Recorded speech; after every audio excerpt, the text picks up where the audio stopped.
नमस्ते। कैसे हैं आप सभी? उम्मीद है शानदार होंगे और शानदार तरीके से अपनी पढ़ाई को कर रहे होंगे। बच्चों, मैं आपका भाई नीरज यादव स्वागत करता हूं आपका अपने परिवार तैयारी विद नीरज में। बच्चों, आज मकर संक्रांति है। आप सभी को मकर संक्रांति की बहुत सारी शुभकामनाएं। और आज बच्चों, जैसा आप सभी जान रहे हैं कि हमने आपको समांतर श्रेणी कंप्लीट करवा दिया था। समांतर श्रेणी के जितने भी ऑब्जेक्टिव क्वेश्चन प्रीवियस ईयर में आए हुए हैं वो सारे मैंने करवा दिए हैं। आज हम लोग बात करेंगे बेटा त्रिभुज की। तो त्रिभुज की पहले कुछ बेसिक बातें जान लेते हैं, उसके बाद त्रिभुज के ऑब्जेक्टिव क्वेश्चन पे हम लोग चलेंगे। तो बेटा त्रिभुज हम लोग जानते हैं, चैप्टर का नाम हमारा त्रिभुज है। ऑब्जेक्टिव क्वेश्चन हम लोग आज करेंगे, लेकिन उससे पहले कुछ बेसिक बातें जान लेते हैं कि क्या होता है त्रिभुज। तो अगर बेटा हम लोग बात करेंगे त्रिभुज की, त्रिभुज यानी ट्राइंगल की बात करेंगे, तो हम यहां पे कह सकते हैं बेटा तीन रेखाओं से घिरी आकृति,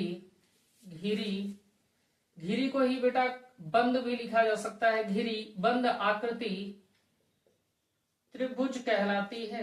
आकृति त्रिभुज कहलाती है, त्रिभुज कहलाती है। जैसे बेटा ये फिगर हमने बनाया तो आप कहेंगे सर ये तो हमारा त्रिभुज है। इसके शीर्ष को बेटा हमने ए कहा, इसको हमने बेटा बी कहा, इसको हमने सी कहा। तो शीर्ष ए के सामने वाली भुजा को हम भुजा ए कह रहे हैं, शीर्ष बी के सामने वाली भुजा को भुजा बी कह रहे हैं, और शीर्ष सी के सामने वाली भुजा को भुजा सी कह रहे हैं। तो हम सभी जानते हैं बेटा एक त्रिभुज के अंदर तीन भुजाएं होती हैं, तीन भुजाएं होती हैं।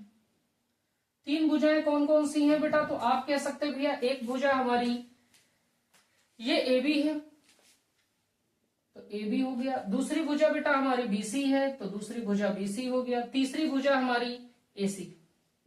तो एक त्रिभुज में बेटा हमारे तीन भुजाएं होती हैं, तीन हमारे शीर्ष होते हैं, तीन शीर्ष। शीर्ष कितने होते हैं? तो आप कहेंगे तीन शीर्ष होते हैं। एक शीर्ष आपका ए है, एक शीर्ष आपका बी है, और एक शीर्ष आपका सी है। तो हमने कहा शीर्ष ए, शीर्ष बी, शीर्ष सी। ठीक।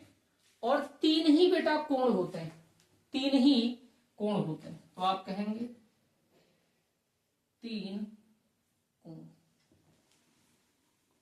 बेटा ये के कोण ए, भुजा ए बी और भुजा ए सी के बीच ये कोण जो बन रहा है, इस कोण को हम कह रहे हैं अल्फा, इस कोण को हम कह रहे हैं बीटा, और इस कोण को हम कह रहे हैं गामा। तो हमारे तीन कोण हो गए, कौन कौन से बेटा?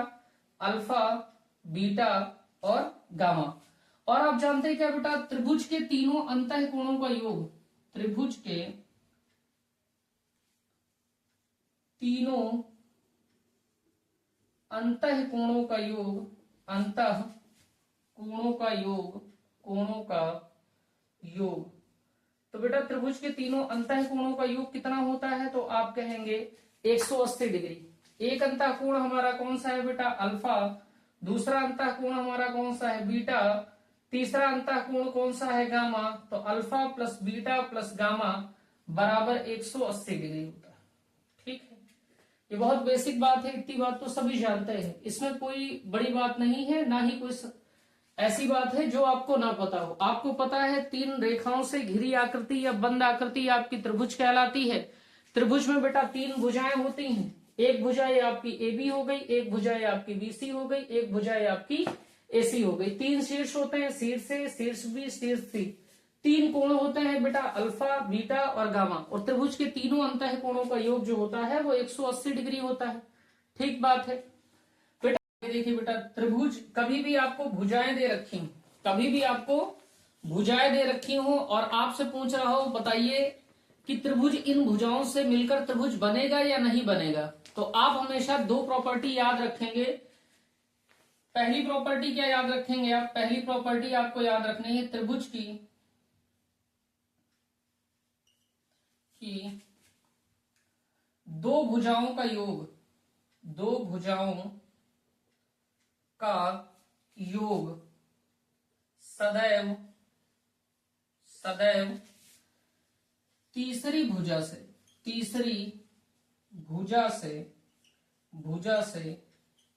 बड़ा होता है। त्रिभुज की दो भुजाओं का योग सदैव तीसरी भुजा से बड़ा होता है। जैसे मैंने कहा बेटा, ये हमारा त्रिभुज है, ये बेटा शीर्ष ए है, शीर्ष बी है, शीर्ष सी है। शीर्ष ए के जस्ट सामने वाली भुजा ए है बेटा, शीर्ष बी के जस्ट सामने वाली भुजा बी है, और शीर्ष सी के जस्ट सामने वाली भुजा सी है। हमने आपको क्या बताया? हमने पहली प्रॉपर्टी बताई कि दो भुजाओं का योग तीसरी भुजा से बड़ा होता है। यानी अगर बेटा हम भुजा ए और भुजा बी को जोड़ देंगे, भुजा ए और भुजा बी को जोड़ देंगे, तो उसका जो वैल्यू आएगा वो सी से बड़ा रहेगा। यानी ए प्लस बी भुजा जोड़ देंगे तो सी भुजा से बड़ा होगा। आगे अगर बेटा हम बी प्लस सी कर दें तो ये ए से बड़ा होगा, और अगर हम ए प्लस सी कर दें तो वो बेटा बी से बड़ा होगा। यानी किसी भी त्रिभुज की दो भुजाओं का योग तीसरी भुजा से बड़ा होगा। यानी ए प्लस बी को जोड़ देंगे तो सी से बड़ा रहेगा, बी प्लस सी को जोड़ देंगे तो ए से बड़ा रहेगा, ए प्लस सी को जोड़ देंगे तो बी से बड़ा रहेगा। एबीसी क्या है बेटा? त्रिभुज की भुजाएं हैं। एबीसी त्रिभुज की भुजाएं हैं। दूसरी प्रॉपर्टी देखिए बेटा, दूसरी प्रॉपर्टी देखिए। दूसरी प्रॉपर्टी हमारी ये कहती है बेटा कि दो भुजाओं का अंतर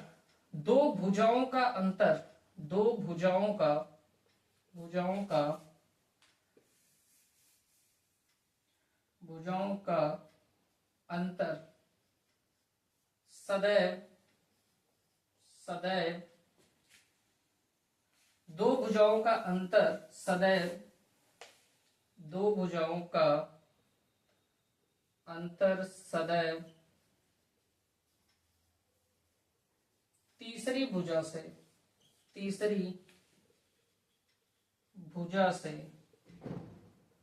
छोटा होता है। पहली कंडीशन क्या थी? कि दो भुजाओं का योग तीसरी भुजा से बड़ा होता है। दूसरी प्रॉपर्टी क्या है बेटा? कि दो भुजाओं का अंतर सदैव तीसरी भुजा से छोटा होता है। अगर ये हमारा त्रिभुज है बेटा, और ये शीर्ष ए है, शीर्ष बी है, शीर्ष सी है। ए के जस्ट सामने की भुजा स्मॉल ए, बी के जस्ट सामने की भुजा स्मॉल बी, और सी के जस्ट सामने की भुजा बेटा स्मॉल सी। अगर हम बेटा अंतर निकाले, ए भुजा और बेटा बी भुजा का अंतर निकालेंगे तो सदैव वो सी भुजा से छोटा आएगा। अगर बी भुजा और सी भुजा का अंतर निकालेंगे तो सदैव ए भुजा से छोटा आएगा। और बेटा कभी ए भुजा और सी भुजा का अंतर निकालेंगे तो सदैव बी से छोटा आएगा। ये जो बेटा चिन्ह है, ये जो चिन्ह है, ये चिन्ह बेटा हमने अंतर के लिए लगाया है। किस बात के लिए लगाया है? अंतर। ठीक है बात। तो हमको ये ध्यान रखना है बेटा कि दो भुजाओं का योग सदैव तीसरी भुजा से बड़ा होगा, और दो भुजाओं का अंतर सदैव तीसरी भुजा से छोटा होगा। आप कभी भी चेक कर लीजिएगा तो दो भुजाओं का योग तीसरी भुजा से बड़ा होगा, और दो भुजाओं का अंतर तीसरी भुजा से सदैव छोटा होगा। आप इतना नोट डाउन कर लीजिए, फिर आगे मैं 2-3 एग्जाम्पल इसके करके आपको दिखा दे रहा हूं। नोट करिए पूछो। मैंने आपको बताया कि त्रिभुज की किन्हीं दो भुजाओं का योग तीसरी भुजा से बड़ा होगा, और दो भुजाओं का अंतर तीसरी भुजा से छोटा होगा। देखिए उदाहरण के माध्यम से, ये हमारे पास एक त्रिभुज है जिसके शीर्ष ए बी सी है, और एक भुजा हमारी 3 है, दूसरी भुजा हमारी 4 है, तीसरी भुजा हमारी 5 है। तो मैंने क्या बताया? किन्हीं दो भुजाओं का योग तीसरी भुजा से बड़ा होगा। तो हमने ए बी यानी कि 3 प्लस BC यानी कि 4, 3 और 4 कितना हो जाएगा आपका? 7। तो 7 बड़ा होगा बेटा तीसरी भुजा से यानी 5 से। और देखिए आप एग्जैक्ट कह सकते हैं कि 7 बड़ा है 5 से। आगे दो भुजाएं ले लीजिए, एक भुजा आप 4 ले लीजिए, अगली भुजा आप 5 ले लीजिए। 5 और 4 जोड़ लेंगे तो 9 आ जाएगा, और 9 बड़ा है बेटा तीसरी भुजा से यानी कि 3 से। तो दो भुजाओं का योग तीसरी भुजा से बड़ा होता है, दो भुजाओं का योग तीसरी भुजा से बड़ा होता है। आगे आप ले लीजिए 5 और 3 को, 5 प्लस 3 तो ये हो जाएगा 8, और आप कह सकते हैं 8 ग्रेटर देन है तीसरी भुजा से यानी 4 से। तो आप यहां से कह सकते हैं कि 2 भुजाओं का योग तीसरी भुजा से बड़ा होता है। आगे बेटा 2 भुजाओं का अंतर तीसरी भुजा से छोटा होता है। अंतर ले लीजिए, 3 और 4 का डिफरेंस आप लीजिए, तो 3 और 4 का डिफरेंस आप ले लेंगे तो आप कहेंगे 1 आ जाएगा। और 1 बेटा देखिए छोटा है 5 से, ठीक है बात। आगे आप देखिए बेटा 3 और 4 और 5 का डिफरेंस ले लीजिए, 4 डिफरेंस 5, यानी अंतर ले रहे हैं तो ये आ जाएगा 1, और 1 छोटा है बेटा 3 से। आगे देखिए बेटा 4 और 5 का डिफरेंस ले लिया है आपने, अब 5 और 3 का डिफरेंस ले लीजिए, तो 5 का डिफरेंस आप 3 के साथ लेंगे तो आपको मिलेगा 2, और 2 बेटा छोटा है 4 से। तो यहां से हम कह सकते हैं कभी भी कोई भी त्रिभुज बन रहा होगा तो 2 भुजाओं का योग सदैव तीसरी भुजा से बड़ा होगा और 2 भुजाओं का अंतर सदैव तीसरी भुजा से छोटा होगा। ये बेटा अंतर का ही साइन है, ये जो साइन है ये डिफरेंस का साइन है, अंतर का साइन है। ठीक बात है, इतनी बात में उम्मीद है कोई दिक्कत आपको नहीं होगी। इसके बाद बच्चों हम लोगों को 2 टॉपिक पढ़ने पड़ेंगे, एक पढ़ना है सर्वांग समता और दूसरा पढ़ना है समरूपता। सर्वांग समता हमने क्लास 9th में पढ़ी है और सर्वांग समरूपता आपको क्लास 10th में पढ़नी है, तो इसको आप नोट डाउन कर लीजिए, फिर आगे देखिए। बच्चों हम लोग बात कर लेते हैं सर्वांग समता की और समरूपता की। तो सर्वांग समता बच्चों 9th में हम लोगों ने पढ़ी थी और समरूपता हमको इस साल पढ़नी है, लेकिन सर्वांग समता के बिना समरूपता नहीं पढ़ी जा सकती। तो पहले आप देख लीजिए सर्वांग समता क्या होती। सर्वांग सम आकृतियां, तो बेटा हम कहेंगे ऐसी आकृतियां, ऐसी आकृतियां जिनका आकार यानी शेप तथा आमाप यानी कि साइज समान हो, सर्वांगसम आकृतियां कहलाती हैं। सर्वांगसम आकृतियां कहलाती हैं, सर्वांगसम आकृतियां कहलाती हैं।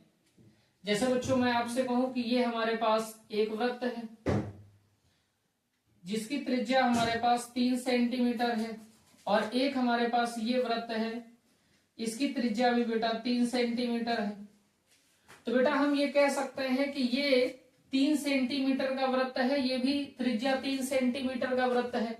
मैंने आपसे बताया आकार यानी शेप, ये भी वृत्त है ये भी वृत्त है, तो दोनों का शेप हमारा कैसा हुआ, इक्वल हुआ यानी समान हुआ। और बेटा साइज, वृत्त डिपेंड करता है त्रिज्या पे, इसकी त्रिज्या भी 3 सेंटीमीटर है, इसकी त्रिज्या भी 3 सेंटीमीटर है, तो हम कह सकते हैं कि ये दोनों कैसे हैं बेटा, तो आप कहेंगे सर्वांगसम। कैसे हैं, सर्वांगसम।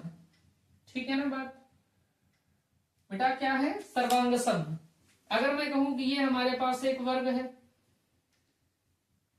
जिसकी भुजा बेटा 1 सेंटीमीटर है, वर्ग की सभी भुजाएं हमारी समान होती हैं, तो सारी भुजाएं हमारी 1-1 सेंटीमीटर की हो गई।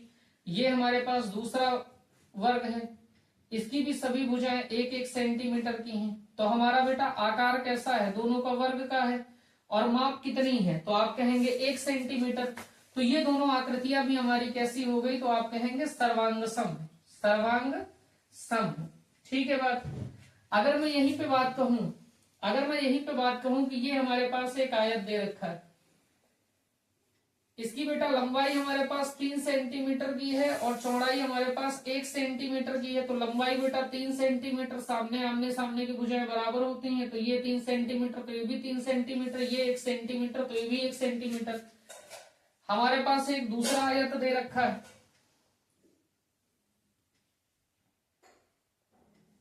इसकी बेटा जो लंबाई है वो 6 सेंटीमीटर है, तो लंबाई 6 सेंटीमीटर हो गई और चौड़ाई हमारे पास 1 सेंटीमीटर ही।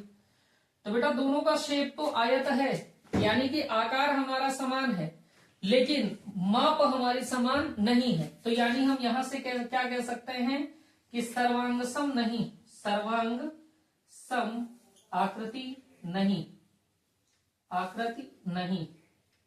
उम्मीद है ये बात आपको समझ में 100% आ गई होगी कि ऐसी आकृतियां जिनका आकार और आमाप समान रहे, आकार और आमाप समान रहे, इन आकृतियों को हम बोलते हैं सर्वांग सम आकृतियां। और ये कहां पढ़ा है आपने? 9th में पढ़ा है। 10th में आपको क्या पढ़ना है? समरूप आकृति पढ़नी, समरूप आकृतियां। तो आप कहेंगे बच्चों ऐसी आकृतियां जिनका आकार यानी कि शेप समान तथा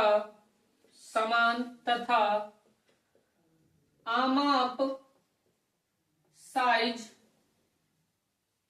समान होना आवश्यक न हो समरूप आकृतियां कहलाती हैं, समरूप आकृतियां कहलाती हैं।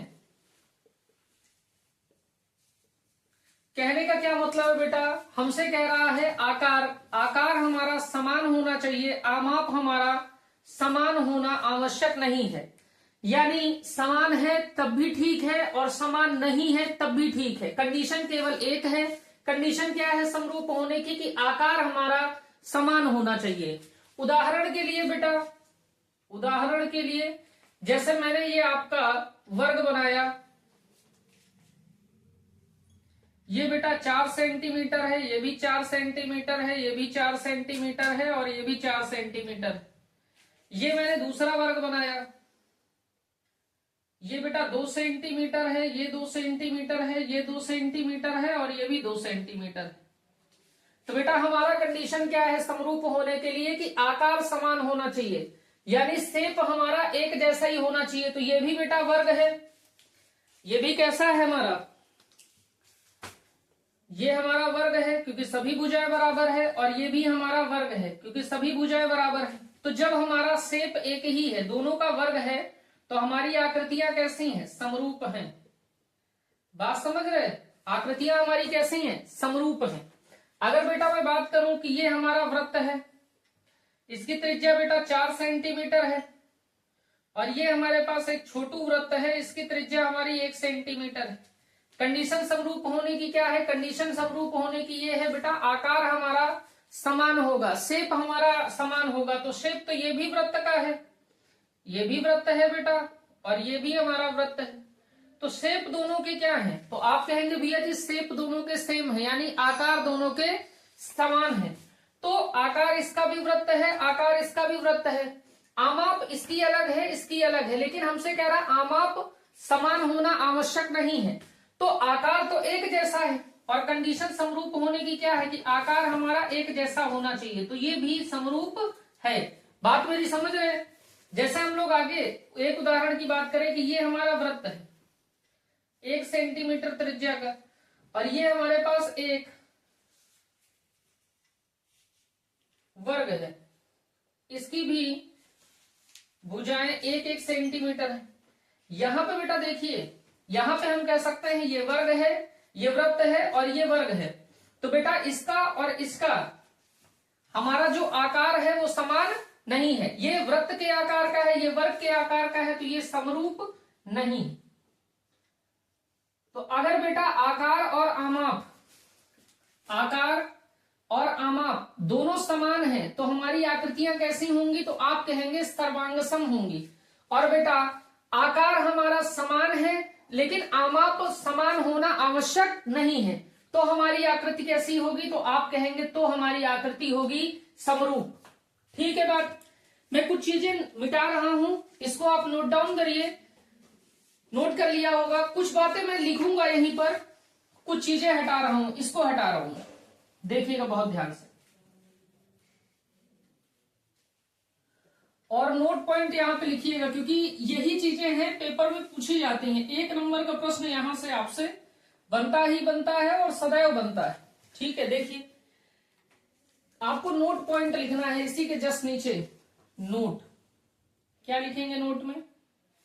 फर्स्ट पॉइंट लिखेंगे सभी सर्वांगसम आकृतियां, सर्वांगसम आकृतियां, सभी सर्वांगसम आकृतियां समरूप आकृतियां होती हैं, समरूप आकृतियां होती हैं, होती हैं। यानी कि जो आकृति सर्वांगसम होंगी वो बेटा समरूप होंगी ही होंगी। ये बात क्लियर है, क्योंकि बेटा सर्वांगसम होने के लिए क्या चाहिए? आकार और आमाप दोनों बराबर चाहिए, और यहाँ पे केवल आकार चाहिए। तो आकार और आकार तो दोनों में कॉमन है ना, तो आकार तो वहां समान मिलेगा, यहां से यहां जाएगा तो आकार तो समान रहेगा ही ना। तो सारी की सारी सर्वांगसम आकृतियां हमारी समरूप आकृतियां होंगी, ये 100% तय है। लेकिन बेटा दूसरे पॉइंट में लिखिएगा समरूप आकृतियां, समरूप आकृतियां सर्वांगसम हो भी सकती हैं, हो भी सकती, समरूप आकृतियां सर्वांगसम हो भी सकती हैं और नहीं भी। यानी बेटा जो समरूप आकृतियां होंगी वो हो सकता है कि सर्वांगसम हो, और ये भी हो सकता है कि वो सर्वांगसम ना हो। बात समझ गए? ये दो पॉइंट आपको हमेशा ध्यान में रखने हैं कि सभी सर्वांगसम आकृतियां हमारी समरूप आकृतियां होती हैं, लेकिन इसका उल्टा यानी सभी समरूप आकृतियां सर्वांगसम हो ये आवश्यक नहीं है। समरूप आकृतियां सर्वांगसम हो भी सकती हैं और सर्वांगसम नहीं भी हो सकती हैं। ठीक है, इतनी बात आप बच्चों नोट कर लीजिए, फिर कुछ बातें मैं आपको और बताता हूं। लोगों ने पढ़ लिया है कि समरूप आकृतियां क्या होती हैं। अब बच्चों हम लोग सीखने चल रहे हैं कि आकृतियों को समरूप कैसे सिद्ध करेंगे। हम बात कर रहे हैं त्रिभुज की, तो हमें सीखना है कि त्रिभुज को हम समरूप कैसे सिद्ध करेंगे। तो त्रिभुज को समरूप सिद्ध करने के लिए 3 थ्योरम हमें दे रखी है। एक 6.3 है, एक 6.4 है और एक 6.5 है। प्रमेय 6.3 में हमसे कहा गया है, प्रमेय 6.3 ये कोण कोण कोण समरूपता, कोण समरूपता क्या होती है बेटा? तो हम कहेंगे दो त्रिभुज समरूप होते हैं यदि उनके संगत कोण समान हो। यानी संगत कोण समान होना क्या होता है वो मैंने आपको सिखा दिया है। ये हमारे दो त्रिभुज दे रखे हैं, तो अगर दोनों त्रिभुजों के संगत कोण समान है तो हम कहेंगे दोनों त्रिभुज समरूप होंगे। यानी कोण ए बराबर हो कोण पी के, कोण बी बराबर हो कोण क्यू के और कोण सी बराबर हो कोण आर के। तब हम कहेंगे कि त्रिभुज एबीसी समरूप है त्रिभुज पी क्यू आर के। तो ये है बेटा कोण कोण कोण समरूपता। एक तो प्रमेय ये है। अगली प्रमेय देखिए 6.4 हमारी प्रमेय है भुजा भुजा भुजा समरूपता। प्रमेय 6.4 भुजा भुजा भुजा समरूपता। तो हम कहेंगे भुजा भुजा भुजा समरूपता क्या होती है? तो हम कहेंगे दो त्रिभुज समरूप होते हैं यदि उनकी संगत भुजाएं समान अनुपात में हों। हम कह रहे हैं ये त्रिभुज हमारा एबीसी है और ये त्रिभुज हमारा पीक्यूआर है, इनकी संगत भुजाओं का अनुपात समान हो तो हम कह सकते हैं दोनों त्रिभुज समरूप होंगे।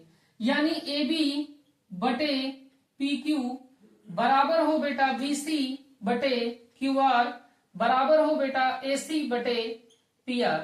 यानी संगत भुजाओं का अनुपात समान हो तो हम कह सकते हैं कि त्रिभुज ABC समरूप है त्रिभुज PQR के। समझ गए होंगे बात। आगे देखिए बेटा 6.5 हम लोग को अब देखना है। देखिए भाई, प्रमेय 6.5, प्रमेय 6.5 कहती है भुजा कोण भुजा समरूपता, समरूपता। तो हम कहेंगे भुजा कोण भुजा समरूपता से कैसे हम सिद्ध कर सकते हैं बेटा? अगर हमारे पास दो त्रिभुज दे रखे हैं तो हम कह सकते हैं एक त्रिभुज का एक कोण दूसरे त्रिभुज के एक कोण के बराबर तथा उनको अंतर्गत करने वाली भुजाएं समानुपाती हो तो दोनों त्रिभुज समरूप होते हैं। जैसे मैं कह दूं एक कोण ए दूसरे कोण P के बराबर है, तो हमने कहा कोण A बराबर है कोण P, और कोण A को अंतर्गत करने वाली भुजाएं कौन सी हैं? तो आप कहेंगे AB और बेटा AC। तो हम कहें AB और AC। कोण P को अंतर्गत करने वाली भुजाएं कौन सी हैं? तो आप कहेंगे PQ और PR। तो हम कहें AB का अनुपात PQ के साथ बराबर हो AC का अनुपात PR के साथ। यानी एक कोण एक त्रिभुज का एक कोण दूसरे त्रिभुज के एक कोण के बराबर हो तथा उस कोण को अंतर्गत करने वाली भुजाएं दूसरे त्रिभुज के कोण को अंतर्गत करने वाली भुजाओं के समानुपाती हो तो दोनों त्रिभुज समरूप होते हैं। ये बात क्लियर है? तब हम कह सकते हैं कि त्रिभुज ABC समरूप है त्रिभुज PQR के। तो बेटा ये तीन कंडीशन है, नोट कर लीजिएगा। ये तीन कंडीशन है हमारी किन्हीं भी त्रिभुजों को समरूप सिद्ध करने की। उम्मीद है कि इतनी बात आपको समझ में आ गई होगी। इस तरीके से बेटा हम त्रिभुजों को समरूप सिद्ध कर सकते हैं। लेकिन बच्चे अगर हमको त्रिभुज समरूप दिए हों, अगर हमको त्रिभुज समरूप दिए हों तो इसका क्या मतलब होता है? देखिए, दो त्रिभुज समरूप होते हैं, समरूप होते हैं यदि फर्स्ट पार्ट उनके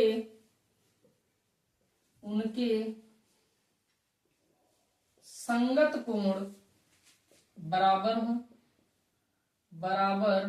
हो। सेकेंड पार्ट उनकी संगत भुजाएं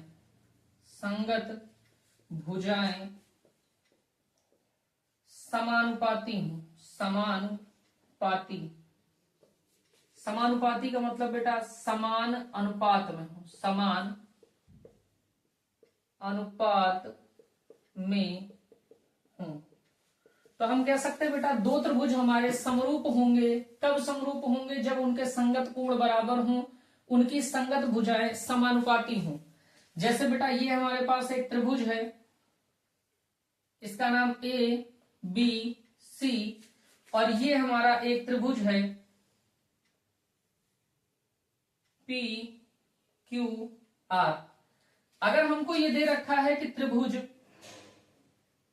ABC सर्वांगसम है त्रिभुज PQR के, तो हम कहेंगे बेटा क्या? पहली बात कहेंगे कि उनके संगत कोण बराबर हैं, यानी कोण A कोण P के बराबर है, कोण A कोण P के बराबर है, कोण B कोण Q के बराबर है, कोण B कोण Q के बराबर है, और बेटा कोण C कोण R के बराबर। तो ये तो हो गया बेटा उनके संगत कोण बराबर होंगे, यानी A कोण P के बराबर, कोण B कोण Q के बराबर, कोण C कोण R के बराबर। आगे क्या लिखा है? तथा संगत भुजाएं समानुपाती होती हैं, यानी AB भुजा का अनुपात PQ भुजा के साथ, AB भुजा का अनुपात PQ भुजा के साथ बराबर होगा BC भुजा का अनुपात QR भुजा के साथ, BC बटा QR बराबर होगा बेटा AC बटा PR। ठीक है बात? और ये सारी बातें आपने पढ़ी हैं, ये सारी चीजें आपने पढ़ रखी हैं। तो दो त्रिभुज अगर समरूप दे रखे हैं तो उनके संगत कोण बराबर होंगे तथा उनकी संगत भुजाएं समानुपाती होंगी। ठीक है बात, इतनी बात नोट करिए। अब लास्ट बात हम लोग को पढ़नी है बेटा थेल्स प्रमेय, और फिर हम क्वेश्चंस कर सकते हैं। आइए बच्चों आगे हम लोग थेल्स प्रमेय पढ़ लेते हैं। तो प्रमेय हमारी 6.1 है। प्रमेय एनसीईआरटी के हिसाब से चलेंगे तो 6.1 है। नाम इस प्रमेय का है थेल्स प्रमेय। थेल्स प्रमेय, या दूसरे नाम से क्या हम लोग कहते हैं, आधारभूत समानुपातिकता प्रमेय। आप प्रमेय 6.1 कहें या फिर आप कहें थेल्स प्रमेय, या आपसे पूछा जाए आधारभूत समानुपातिकता प्रमेय।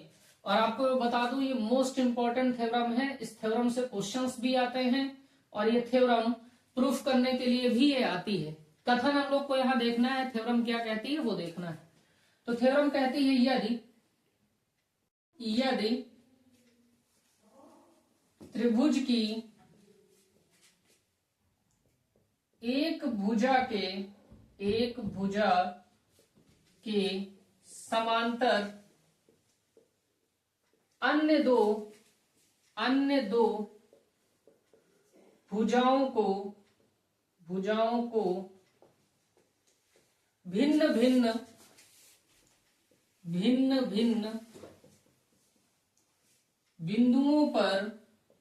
बिंदुओं पर प्रतिच्छेद करने के लिए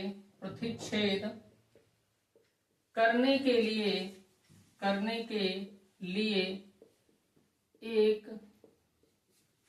रेखा खींची जाए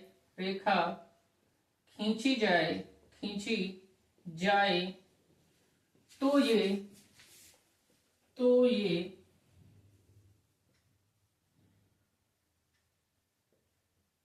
अन्य दो भुजाओं को समान अनुपात में विभाजित करती है।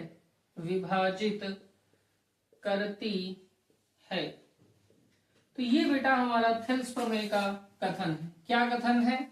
यदि त्रिभुज की एक भुजा के समांतर अन्य दो भुजाओं को भिन्न भिन्न बिंदुओं पर प्रतिच्छेद करने के लिए एक रेखा खींची जाए तो ये रेखा अन्य दो भुजाओं को समान अनुपात में विभाजित करती है। कहने का मतलब अगर बेटा हमारे पास ये एक त्रिभुज है जिसका नाम हम लोग दे रहे हैं ABC, हमसे कह रहा है यदि त्रिभुज की एक भुजा के समांतर, तो हम BC भुजा के समांतर एक रेखा खींच रहे हैं जो AB को बिंदु D पर और AC को बिंदु E पर विभाजित करती है। तो हमसे कह रहा है एक भुजा के समांतर अन्य दो भुजाओं को भिन्न भिन्न बिंदुओं पर प्रतिच्छेद, यानी AB को D बिंदु पर प्रतिच्छेद कर रही है और AC को E बिंदु पर प्रतिच्छेद करने के लिए जो रेखा DE खींची गई है वो अन्य दो भुजाओं को समान अनुपात में विभाजित करती है। यानी ये जो AD का अनुपात DB के साथ बनेगा और AE का अनुपात EC के साथ बनेगा, ये अनुपात हमारा समान रहेगा। क्यों? क्योंकि बेटा ये DE रेखा BC रेखा के क्या है, समांतर। तो यहां से हमको दिया रहता है, यहां क्या हमको दिया है, हमको ये दिया है बेटा कि DE समांतर है BC के। कह रहा ना एक भुजा के समांतर अन्य दो भुजाओं को, एक भुजा के समांतर है DE रेखा, तो DE समांतर है BC के। और हमको यहां से क्या ज्ञात हो जाता है, ये तो हमारी थ्योरम में ही हमको दे रखा है, लेकिन ये थ्योरम क्या हमको बताती है, तो कहती है कि ये जो भुजा हमने DE खींची है ना इस त्रिभुज में, वो इस भुजा को समान अनुपात में विभाजित करती है। यानी AD रेशियो DB बराबर होगा AE बटे EC के। तो हमको ये यूज कर लेना है। अगर हमको अनुपात समांतर भुजा दी हो, अगर हमको समांतर भुजा दी हो तो हम भुजाओं का अनुपात क्या कर लेंगे, समान। अगर बेटा ये हमको त्रिभुज दे रखा है PQR, ये त्रिभुज हमको P दे रखा है, Q दे रखा है, R दे रखा है, और हमसे कह रहा है बेटा ये भुजा हमारी AB है। A क्या है, तो आप कहेंगे PQ को प्रतिच्छेद करने का बिंदु, और PR का प्रतिच्छेद बिंदु क्या है, B। और हमको दिया हो कि AB समांतर है QR के, तो थेल्स थ्योरम से हम कहेंगे इनकी भुजाओं का अनुपात क्या रहेगा, समान, यानी AP का अनुपात AQ के साथ बराबर होगा PB का अनुपात BR के साथ। बात समझ गए? तो ये बात हम थेल्स प्रमेय से कह सकते हैं कि अगर AB समांतर QR हमको दे रखा है तो हम कहेगा PA का अनुपात AQ के साथ और PB का अनुपात BR के साथ समान होगा। सेम वही चीज हमको दे रखा है DE समांतर है BC के, तो हम कहेंगे AD का अनुपात DB के साथ बराबर होगा AE का अनुपात EC के साथ। बात समझ गए होंगे? थेल्स थ्योरम हमारी ये कहती है। तो इतना सा हमको थ्योरी पोर्शन में पढ़ना था। आइए बच्चों अब क्वेश्चन हम लोग देखते हैं।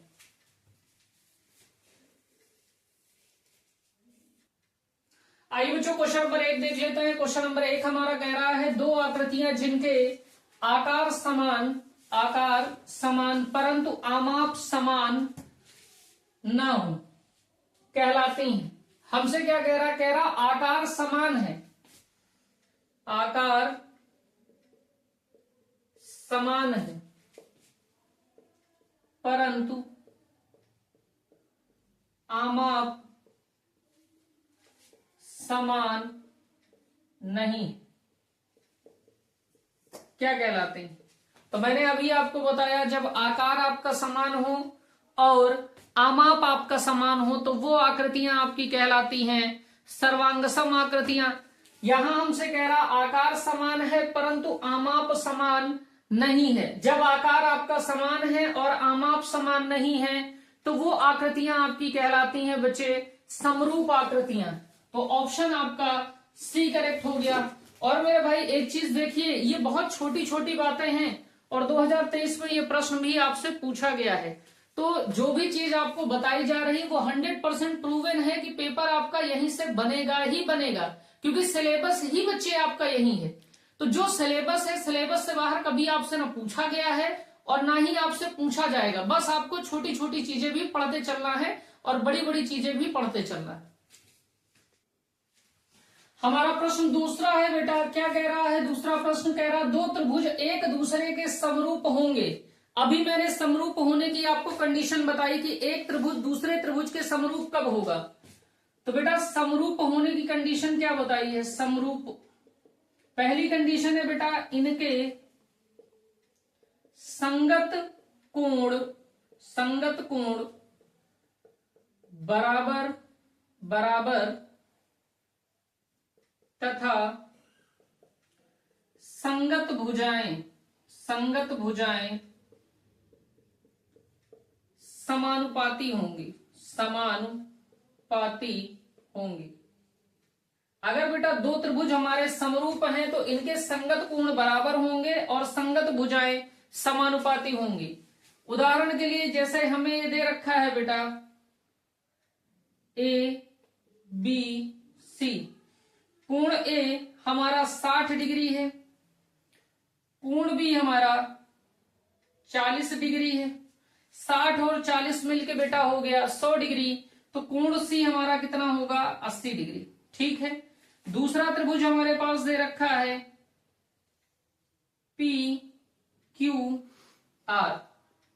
तो कोण P, अगर ABC त्रिभुज के PQR त्रिभुज समरूप है, अगर ABC त्रिभुज के PQR त्रिभुज समरूप है तो कोण A 60 डिग्री है तो कोण P भी कितने डिग्री होगा? 60। कोण Q हमारा 40 डिग्री होगा और कोण R हमारा 80 डिग्री होगा। यानी संगत कोण हमारे बराबर हैं। बात समझ रहे? संगत कोण अभी क्या है? बराबर। और संगत भुजाओं का अनुपात समान है। जैसे हम कहते हैं AB भुजा 2 है, BC भुजा हमारी 3 है और AC भुजा हमारी 5 है। तो PQ भुजा हमारी 4 है, QR भुजा हमारी 6 है और PR भुजा हमारी 10 है। तो भुजाओं का आप अनुपात निकाल लीजिए, AB अपॉन PQ निकालिए तो आप कहेंगे ए बी हमारा 2 है, पी क्यू हमारा 4 है, तो अनुपात 1/2 आ गया। बीसी का अनुपात आप निकाल लीजिए बेटा क्यू आर से, तो बीसी हमारा 3 है, क्यू आर हमारा कितना है 6, तो 1/2 आ गया। आगे बेटा एसी बटा पी आर निकालिए। एसी आपका दे रखा है 5 और पी आर आपका दे रखा है 10, तो ये भी हो गया 1/2। तो आप कहेंगे 1/2, 1/2, 1/2। तो यहां देखिए कोण ए बराबर है कोण पी के, कोण बी बराबर है कोण क्यू के, कोण सी बराबर है कोण आर के, और भुजाओं का अनुपात ए बी बटा पी क्यू बराबर है बीसी बटा, या हम लोग लिख सकते हैं ए बी बटा पी क्यू बराबर है बीसी बटा क्यू आर बराबर है एसी बटा पी आर। तो अगर बेटा संगत कोण बराबर हैं और संगत भुजाएं समानुपाती हैं तो हमारे दोनों त्रिभुज क्या होंगे, समरूप होंगे। तो ये आपको एक्स्ट्रा मैंने जानकारी दे दी, हालांकि आपको केवल इतनी जानकारी की आवश्यकता यहाँ पे है। तो हमारा जो ऑप्शन कौन सा है करेक्ट वो देखिए कि संगत कोण बराबर संगत भुजाएं समानुपाती। तो हमसे फर्स्ट ऑप्शन में दे रहा है यदि इनके संगत कोण बराबर हों, सेकंड ऑप्शन में दे रहा है यदि इनकी संगत भुजाएं समानुपाती हों। तो समरूप होने की तो दोनों कंडीशन है बेटा, दो त्रिभुज एक दूसरे के समरूप होंगे जब इनके संगत कोण बराबर हों और इनकी संगत भुजाएं समानुपाती हों। ये दोनों ऑप्शन एक साथ कहां दिए हैं, तो वो दिए हैं बेटा सी ऑप्शन में, ए और बी दोनों। तो हमारा ऑप्शन सी करेक्ट हो जाएगा, नोट कर लीजिए। तो ये इस टाइप के प्रश्न भी आपसे पूछे जाते हैं और इसी वर्ष 2024 में यह प्रश्न आपसे पूछा गया है बेटा। क्वेश्चन नंबर 3 देखिए बेटा क्या कह रहा है, कह रहा चित्र में डीई समांतर है बीसी के तो सीई की माप होगी। हमसे कह रहा फिगर देखिए आप, फिगर में कह रहा डीई समांतर है बीसी के, यानी ये डीई भुजा बीसी भुजा के समांतर है। तो हमसे कह रहा सीई की माप बताइए, सीई की माप बताइए। अभी मैंने आपको आधारभूत समानुपातिकता प्रमेय यानी थेल्स प्रमेय पढ़ाई। थेल्स प्रमेय से हम क्या कह सकते हैं, अगर हमारे पास कोई त्रिभुज दे रखा है एबीसी, इसकी एक भुजा के समांतर ये डीई हमारे पास है और ये डीई समांतर है बीसी के, तो थेल्स प्रमेय से हम कह सकते हैं इस भुजा का इसके साथ अनुपात, इस भुजा का इसके साथ अनुपात बराबर होगा, यानी एडी बटे बीडी बराबर होगा एई बटे ईसी के। यही बेटा प्रमेय हमको यहाँ पे इस्तेमाल कर लेनी है, ठीक है बात। तो हमको दिया है, क्या दिया है बेटा, दिया है डीई समांतर है बीसी के, ये डीई भुजा समांतर दे रखी है बीसी के। तो हम थेल्स प्रमेय से, थेल्स प्रमेय से क्या कह सकते हैं बेटा कि इनकी भुजाओं का अनुपात समान होगा, यानी एडी बटे बीडी बराबर होगा एई बटे सीई के, ठीक है बात। आगे देखिए एडी की वैल्यू हमको कितनी दे रखी है, तो आप कहेंगे 1.3, तो एडी हो गया बेटा 1.3। बीडी की वैल्यू हमको कितनी दे रखी है 3.9 बराबर होगा एई, एई कितना दे रखा है, तो आप कहेंगे 1.5, और सीई की वैल्यू तो हमको निकालनी है बेटा। ये दशमलव से ये दशमलव कैंसिल आउट हो जाएगा, 13 × 9 13, 13 × 3 39, तो ये कितना हो गया 1/3 बराबर 1.5 बटे सीई। अब बेटा तिर्यक गुणा कर लीजिए, तो सीई का गुणा 1 में करेंगे तो कितना हो जाएगा, तो आप कहेंगे सीई गुणे 1 बराबर हो जाएगा सीई के। और बेटा 1.5 में 3 से गुणा करेंगे तो आप कहेंगे 1.5 गुणे 3, तो सीई बराबर हो जाएगा बेटा 4.5, और यूनिट हमारी सेंटीमीटर में है तो यूनिट हमारी सेंटीमीटर में रहेगी। तो सीई की माप हमारी कितनी हो गई, तो आप कहेंगे 4.5 सेंटीमीटर। विकल्प हमारा बच्चे डी करेक्ट है। और ये प्रश्न बेटा 2024 में ही आपसे पूछा गया, और मैं इस बात का 100% आपसे वादा कर सकता हूं कि ऐसा प्रश्न आपके परीक्षा में 2025 में बनना 100% तय। क्वेश्चन नंबर 4 देखिए बच्चों क्या कह रहा है, कह रहा दिए गए चित्र में त्रिभुज एबीसी के आधार बीसी तो ये हमारा चित्र है जिसमें आधार हमारा बीसी है। आधार बीसी के समांतर रेखाखंड डीई खींचा गया। यानी हमसे क्या दिया है कि ये जो बीसी के समांतर रेखाखंड डीई है, ये डीई रेखाखंड बीसी के समांतर खींचा गया। तो इतनी बात आप लिख लीजिए। क्या दिया है आपको? दिया है बेटा कि ये रेखाखंड जो डीई है वो समांतर है बीसी के। ठीक है बात। कह रहा यदि डीबी बराबर 7.2 सेंटीमीटर, डीबी ढूंढिए कहाँ है, तो ये रहा डी, ये रहा बी, तो कह रहा डीबी बराबर 7.2 सेंटीमीटर। तो हमने कहा ठीक बात है, डीबी की वैल्यू हमारे पास 7.2 दे रखा है। आगे कह रहा एई बराबर 1.8। एई कहाँ है? ये भुजा एई है, तो ये हमको 1.8 दे रखा है। कह रहा ईसी बराबर 5.4, तो ईसी बराबर 5.4 सेंटीमीटर हो गया। आगे हमसे कह रहा तो एडी का मान होगा।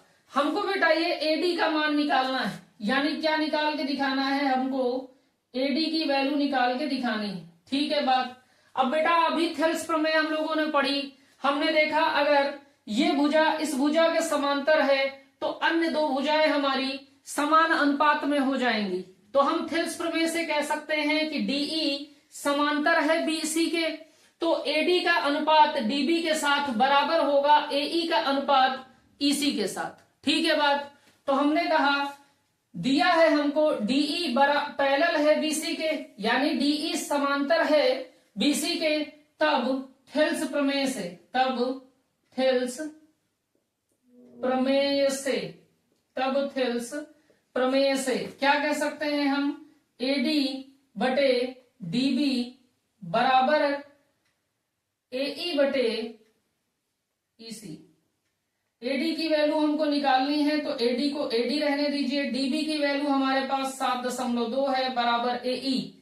एई हमारा 1.8 है और ईसी हमारे पास 7.4 है। बेटा एक अंक पहले यहां दशमलव है, एक अंक पहले यहां दशमलव आप हटा सकते हैं। 18 एक 18, 18 3 54 होता है। तो ये हो गया बेटा एडी बटे 7.2 बराबर 1/3।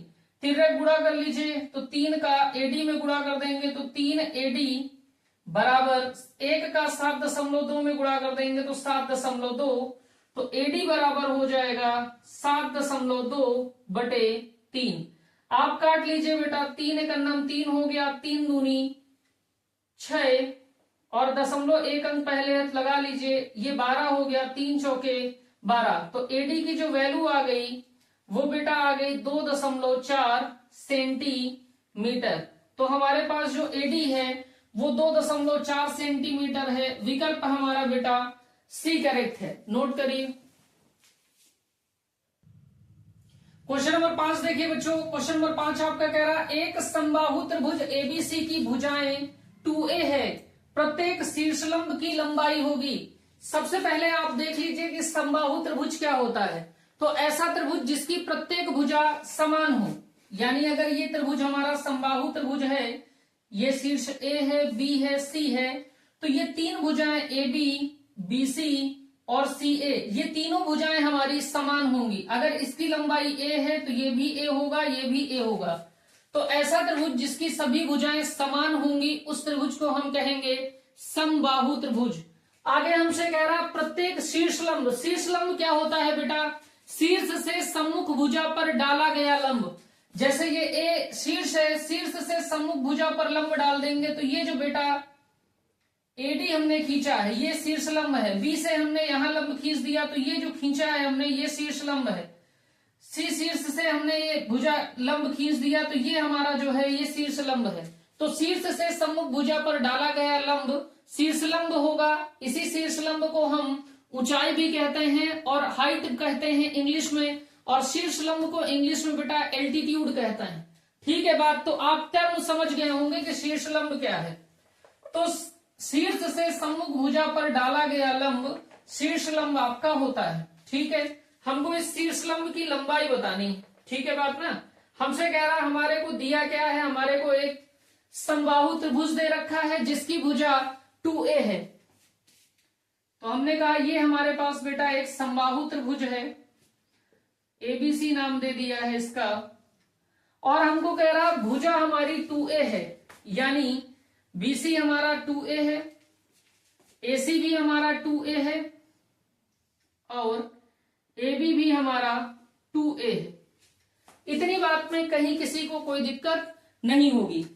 हमको निकालना है बेटा शीर्ष लंब, तो हमने शीर्ष A से सम्मुख भुजा पर लंब खींच दिया, तो ये बेटा हमने AD परपेंडिकुलर खींचा है BC पर, यानी लंब डाल दिया है, AD लंब है BC पर।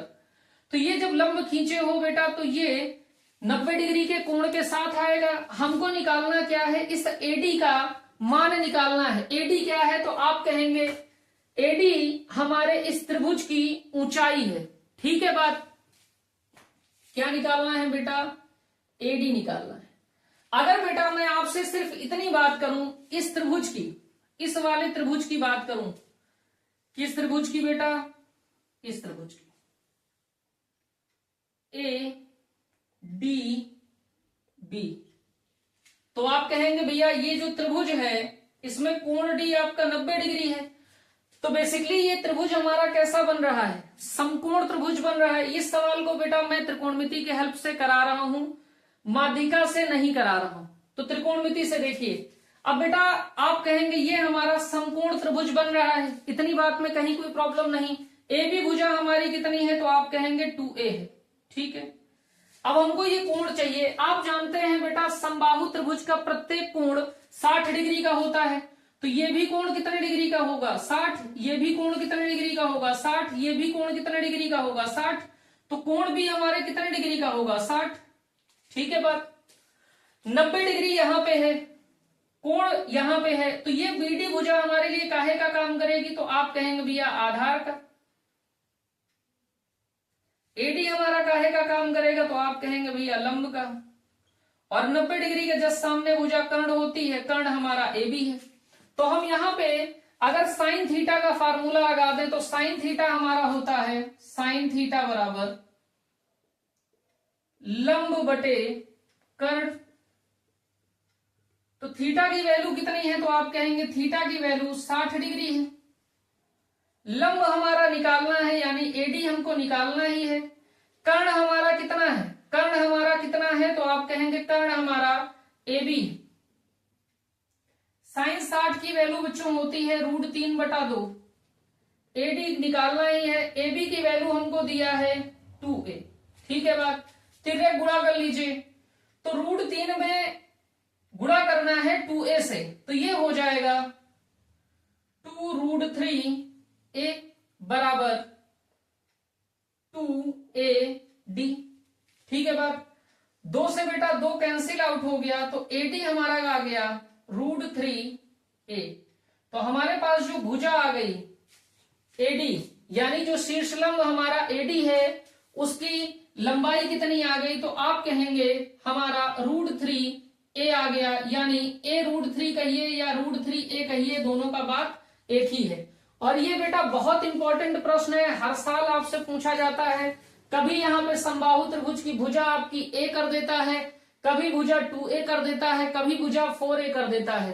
तो बच्चों आज की क्लास हम लोग यहीं तक रखेंगे। 5 क्वेश्चन आज हम लोगों ने किए हैं, इसको आप पढ़िए, रिवाइज करिए, और जहां कहीं दिक्कत हो उसको कमेंट बॉक्स में आप लिखिएगा। तो आज की क्लास बच्चों यहीं तक। जय हिंद।